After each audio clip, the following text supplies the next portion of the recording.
হর হর মহাদেব। আমি সম্রাট, আমার সাথে আছে আমার বন্ধু সৌরভ। আমরা দুজন মিলে বেরিয়ে গেছিলাম নবদ্বীপ স্বরূপগঞ্জ ঘাট থেকে শিবলিবাসের উদ্দেশ্যে। আমরা আজ পৌঁছে গেছি শিবলিবাস মন্দিরের গেট পর্যন্ত, ব্রিজের আগে পর্যন্ত। হর হর মহাদেব। তোমাদের ভালোবাসায় আর ভগবানের আশীর্বাদে আমরা সুস্থভাবে পৌঁছে গেছি। তোমাদের প্রচুর প্রচুর ভালোবাসা পেয়েছি আমি, প্রচুর বলে আমি আর কি শেষ করতে পারবো না। এত ভালোবাসা পেয়েছি, এত ভালোবাসা পেয়েছি। তো ভগবানের কাছে প্রার্থনা করি তোমাদের সুস্থ রাখুক, ভালো রাখুক। আর এমনই যারা দণ্ডি কেটে যাবে, তোমরা যেন ভালোভাবে সবার পাশে থাকতে পারো। ভগবান তোমাদের মঙ্গল করুক, মনস্কামনা পূর্ণ করুক। হর হর মহাদেব, হর হর মহাদেব।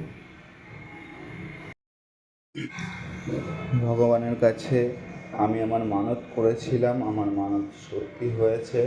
ভগবানের কাছে মানত করেছিলাম যদি আমার মানত সত্যি হয় তো আমি দণ্ডি কেটেই যাব। তো আমার মানত সত্যি হয়েছে।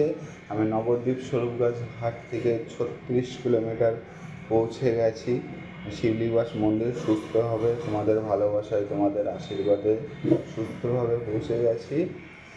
আমার বাড়ি কৃষ্ণনগর, আমার বন্ধুর বাড়ি হচ্ছে পান্নালা। আমার বাড়ি কৃষ্ণনগর ঘূর্ণিঝড় পড়া, আমার বন্ধুর বাড়ি পান্নালা। হর হর মহাদেব। এবছরই বলছি, তোমরা অনেকেই বলেছো দাদা সামনের বছর আসবে। তো এবছর আমার মানুষটা সত্যি হয়েছে বলে গিয়েছি।